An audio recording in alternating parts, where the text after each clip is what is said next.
Welcome back, y'all. I uploaded this video to my TikTok, and when I uploaded it, I didn't realize that it was going to become this big. Let's take a look at it and get right back into conversation. You're charging US dollars in Ghana. Why? Like, this is not making any sense to me, and I'm just here trying to make it make sense. There are landlords and builders that are here trying to rent property and sell property using US dollars. Please explain to me. What average Ghanaian can afford to live on a U.S. economy in Ghana? I'll wait. Like, it's just straight stupidness. And for all the foreigners that's traveling into Ghana supporting this BS, y'all need your ass whooped.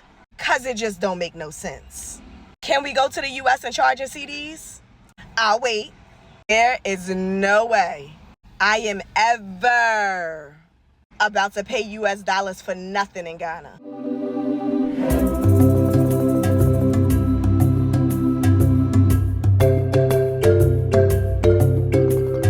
Created that video out of pure frustration of just what I was seeing being here in Ghana. And so I decided, let me hop on TikTok and just let off some of my frustration. But I didn't realize that there were so many people in this world that this video really resonated with. Some way, somehow, I kind of lived in a closed world because this hadn't been my story. When I was relocating to Ghana, I had my husband to kind of help assist along that journey of finding a house.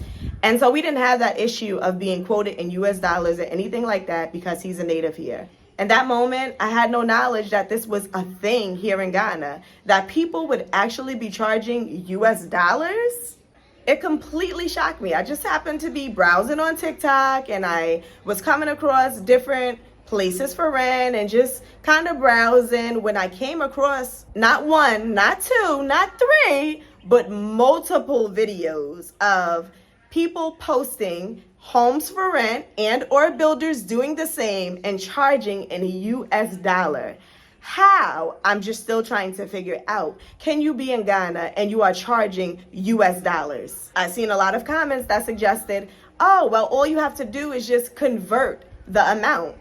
And it makes no sense because the amount that they're charging, for example, I seen a place going for 2,300 US dollars. 2,300 US dollars. If you were to convert that, if anybody, any sensible human on this planet that is here in Ghana were to convert that US dollar equivalent in cedis, it would blow their mind the amount of money in cedis that they are trying to charge. This is not America. And it's almost as if they're being a little tricky by trying to put it in US dollars because they are targeting a lot of us who are coming over here, right? Who may not have that in-depth understanding of how things operate and how things work here. So of course, when we see US dollar coming from where we come from, we would say, oh, that's super cheap. Because again, we're looking at it from a US perspective because we're in that economy and we are making that money. So to see a house posted in Ghana for 1,000, 2,000 US dollars, for us, we even look at it like, oh my gosh, that's cheap. But you have to think about it. When you're considering relocating here to Ghana, you have to come to the realization and the understanding that you are no longer in that US currency. A lot of times you may not even be making that same money that you was making in the US. You may have to downgrade in some way, shape, or form in terms of work. So what you could have afforded when you was in the US, you may not necessarily be able to afford when you're in Ghana. So you have to look at it from the standpoint of the Ghana economy because that's what you are moving into. So when you get here and you're no longer making that money, how are you going to survive for the next year or so to come if that rent comes up again and you decide to renew and you realize, oh, wow, I'm not making that same money. And oh, wow, actually, that's a really bad deal that I woke myself into and I didn't even realize it. You can never compare the US dollar to the cedi because it is. And this is being done again and again and again here in Ghana. Why? Because we, the diaspora coming here, will be the target. You will be the target and they will keep throwing outlandish prices at you. And each and every time that you bite and you continue to rent houses for this amount of money, they will continue to post houses. I guarantee you right now, Hop on up this video and go run on over to TikTok and just scroll. Type in houses for rent in Ghana and let me know what you come up with. Don't take my word for it, but do your due diligence and go on over and check it out. If you're not on TikTok and you know somebody that's on TikTok and you want to do this little investigation, get them to do it for you, or create a TikTok account if you want to do this a little investigation. But it's there out in the open, and they have no shame about their game, because again, the target market is you. Coming here to Ghana and you're not knowledgeable about what the cost of rent, what the average cost of rent should be for a 2, 3, 4 going bedroom house and or apartment. So if you don't do your research to know what the market rate and the market value for these properties are, you will slip into this same slippery slope of paying in US dollars when it really should not be as much as what they are charging in US dollars. It is much, much, much, much less. Someone even commented, oh, we're just trying to get back at the US for everything they've done. And I'm like, exactly how?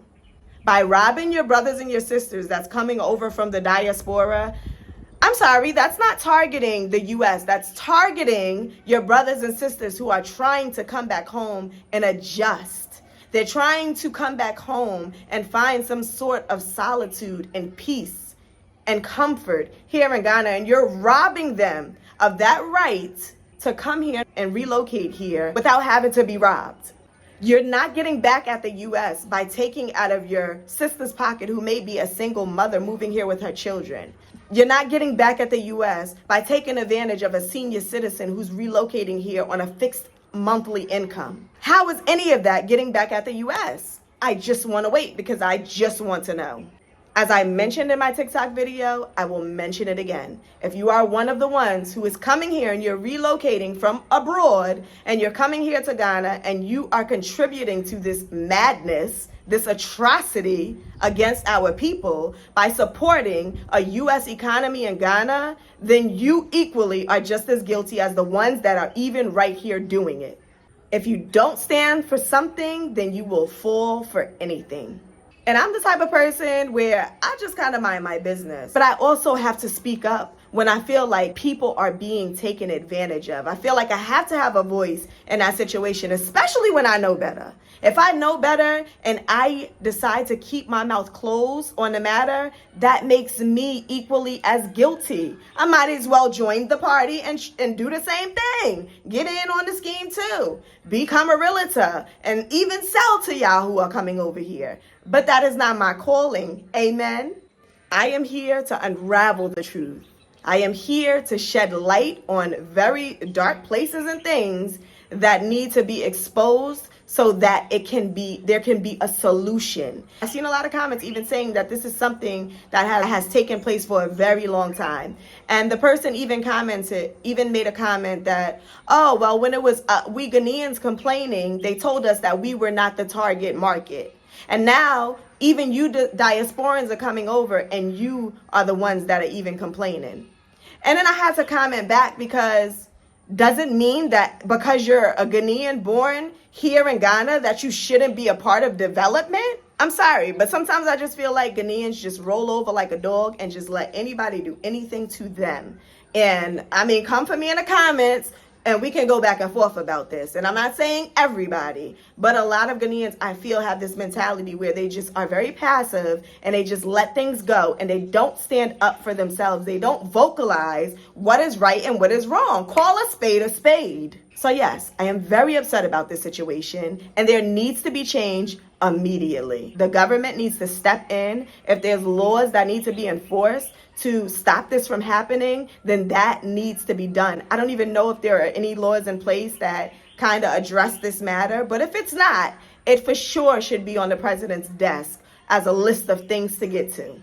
We as a people have been taken advantage of for so long. And when we come home, you mean to tell me we still have to be subjected to such atrocities? Like as if we haven't endured already so much on both sides. Because even the ones that were left had to deal with what it looked like to have your loved ones ripped away. Maybe the breadwinners of your family ripped away and sent only to never see them again. And on the flip side of that, you also have the ones that went there, that had to suffer, that had to endure. So together as a people, we have endured on both sides of the table. And I think a lot of times we look at it like, oh, okay, we're very separate because we're Afro-Americans and those are Africans. We are one people. And the same atrocity happened to us from both sides of the spectrum. So the same way we African Americans were carried away and were stripped away of our rights and our heritage and our culture is the same way that they too suffered in a different way right here. It's time that we wake up and we start doing things different.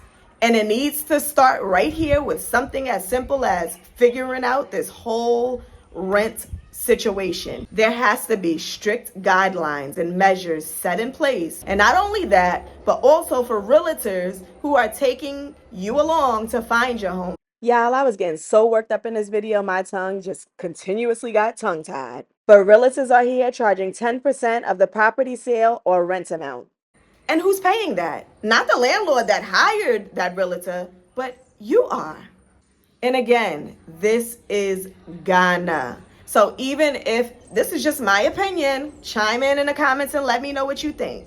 But in my opinion, I feel that if a realtor is going to be handed over the property in order to get it rented or sold, then that deal should be between the realtor and the landlord and or seller. It should have nothing to do with the buyer or the renter. Do I need to say it again?